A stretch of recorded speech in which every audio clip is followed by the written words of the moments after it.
I had something quite funny happen, and actually it happened with me and a friend of mine and somebody else and a bartender many years ago, close to 20, but not quite there yet, when I was attending the American Philosophical Association Eastern meeting, probably I want to say the winter of 2007. So I've got to give you some background about what those meetings were like and why a person would bother to go to them before I can tell you the funny story. So the American Philosophical Association is the biggest gathering, the biggest convention, the biggest, you could say, you might think of it as like a trade group or association, right, for people who do philosophy in the United States, and I suppose perhaps also for some other people as well.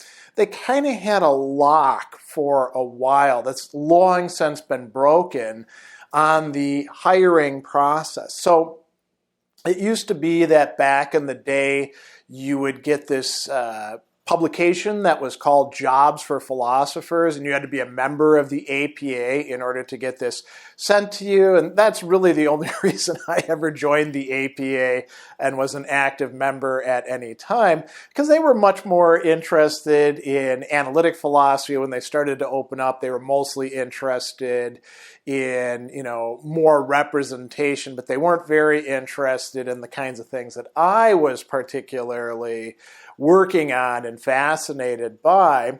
And so anyway, you would get this Jobs for Philosophers and you'd send out all these applications, and I'll talk about the expense and the time and the particulars of that some other time. Suffice it to say, if you got interviews, the first round of interviews would take place at the Eastern APA. This is before people started using Zoom, or before that Skype, for video conferencing, which is much more, it's a better way to do things, and I'm surprised it took so long to get to that. So anyway, you'd have to fly or drive or however you got there to the APA.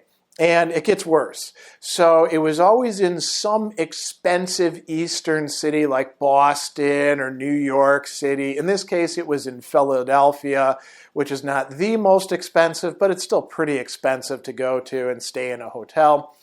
And then, you would have to go in between Christmas and New Year's. That's when they would always schedule this. And you would go into this massive room where there were all these tables, and the people who were interviewing you were not usually super keen on interviewing you, because they had to interview, somewhere from 12 to 16 candidates just for that job. If they had two jobs that they were interviewing people for, well, it could be 32 candidates.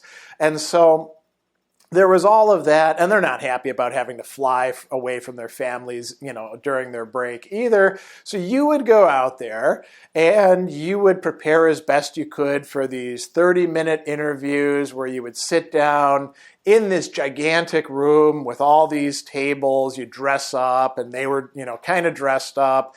And then they would ask you all sorts of questions. And maybe you didn't have a chance in hell of getting that job, and you were just being interviewed so they could say that they'd, interviewed enough candidates, or maybe there was somebody who had an inside track, or, things didn't work right. So anyway, it was a terrible kind of experience, very alienating, that a lot of us complained about for years and years.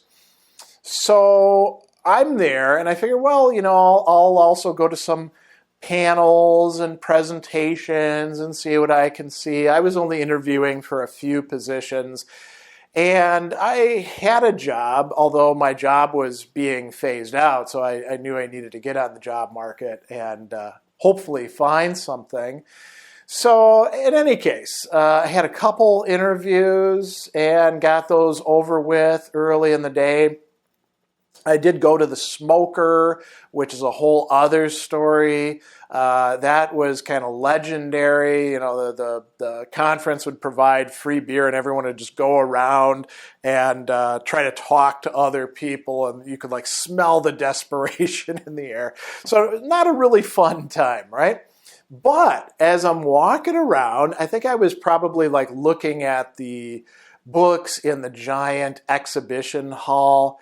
I saw a person who I knew.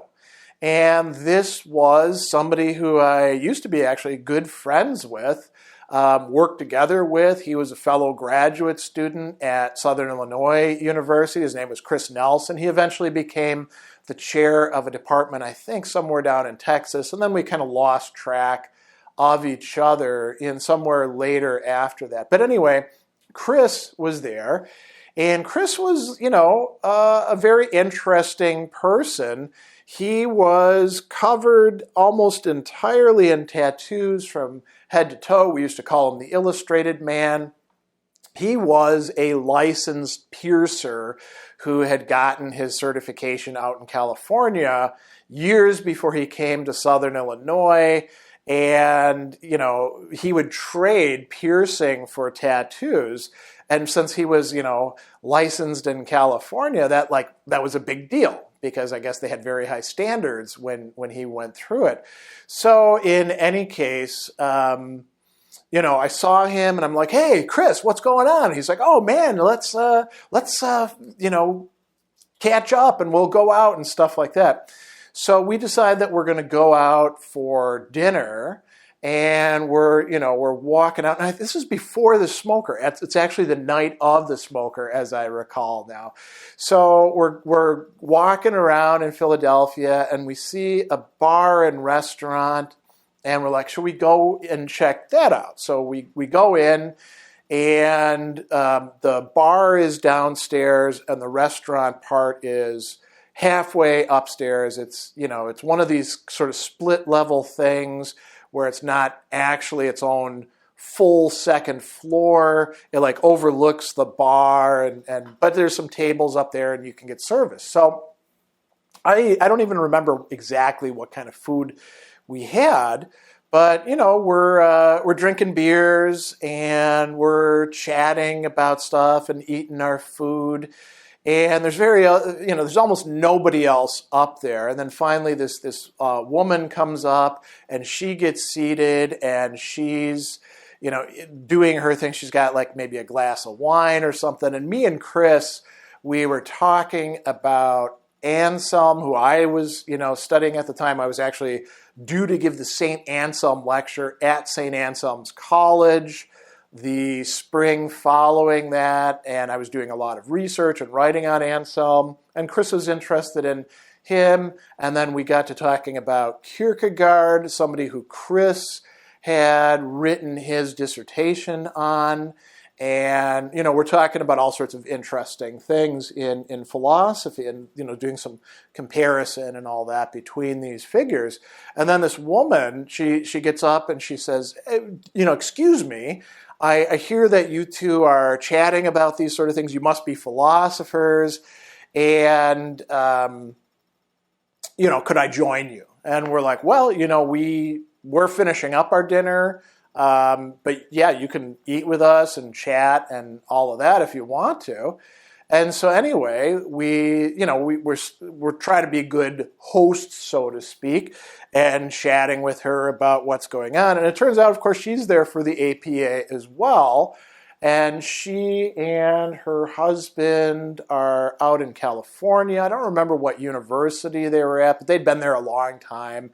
She's probably in her 50s or 60s. Me and Chris are in our 30s at the time, probably mid-30s. And we're chatting about different philosophical figures, and she was super into Lonergan, so she's talking about him as well. And actually, Chris and I both know about Lonergan, which is kind of rare.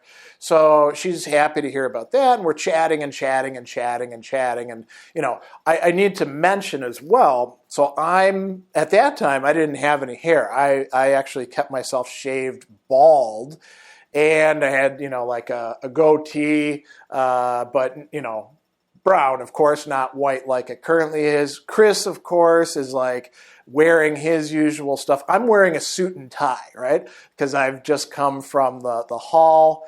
So I look, and I'm big and bulky. I look kind of like some sort of, enforcer type or bouncer.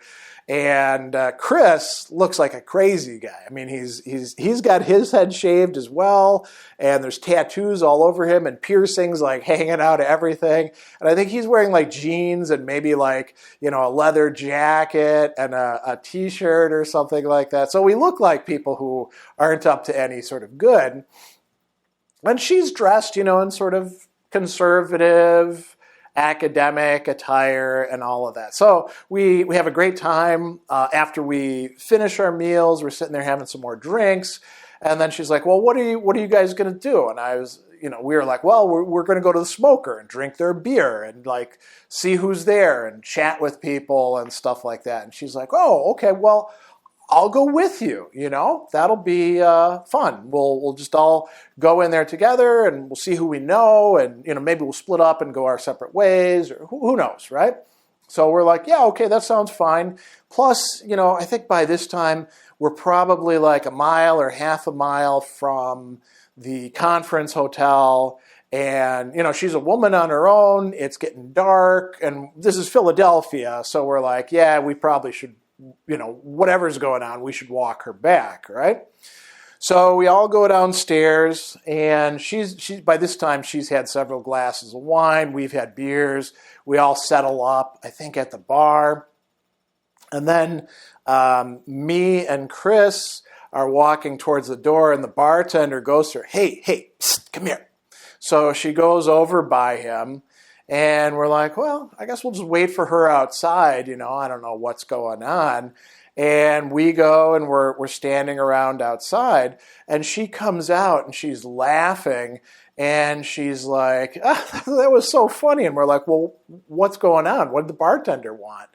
And he said, she said, he asked me, are you okay? And I said, yeah, I'm fine. And he says, no, ma'am, are you okay to go off with those two guys because they don't look too reputable, and I don't want you to get in any sort of trouble or anything. And then she said, oh, they're fine. I actually picked them up. They're going to walk me back. I joined in their conversation, and if there's anybody who is sort of like butting in, it's not them butting in with me; it's me butting in with them. And he was like, "Okay, lady, that's fine." So she goes off and rejoins us, and she's telling us about that. And me and Chris look at each other and we're like, "Oh, I know exactly what this guy was thinking," and we're like, Do you know why he asked you that? And she's like, I don't know. I think he was just being courteous or something. And we were like, no, he thought that we got you drunk so we could take you back to the hotel and get it on with you and, essentially, take advantage of you. And she thought that was hilarious. And she actually thought about going back in and saying something because she was like, well, I picked them up. And so, the bartender got kind of a weird look on his face when she said that. And now it suddenly made sense to her. And I remember her actually saying this. So as she, comprehension dawned in her head, she was like, oh, he thought that you were picking me up for a gangbang. And we were like, yes, that is exactly what he thought. And she starts laughing even more. And we're like, yeah, nothing's happening, Chris has got a girlfriend, I'm married, that wasn't the purpose of that at all. And she thought that this was so funny. And of course, we're starting to laugh too.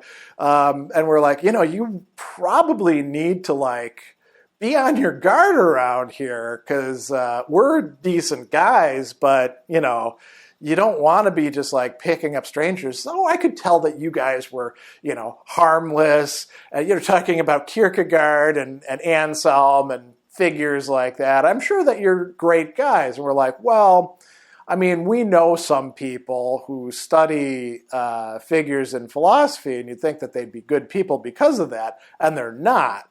They're actually pretty bad people, so you want to be on your guard against that. So we walk back to the hotel, and then we do go into the smoker. We lost sight of her fairly quickly, and by that time she's getting loaded, and we're getting pretty loaded too. It was cheap beer, but it's somebody else's dime, and both me and Chris were from a department, Southern Illinois University, Carbondale, where everybody drank a lot except for the people who were so hardcore alcoholics that they were in AA.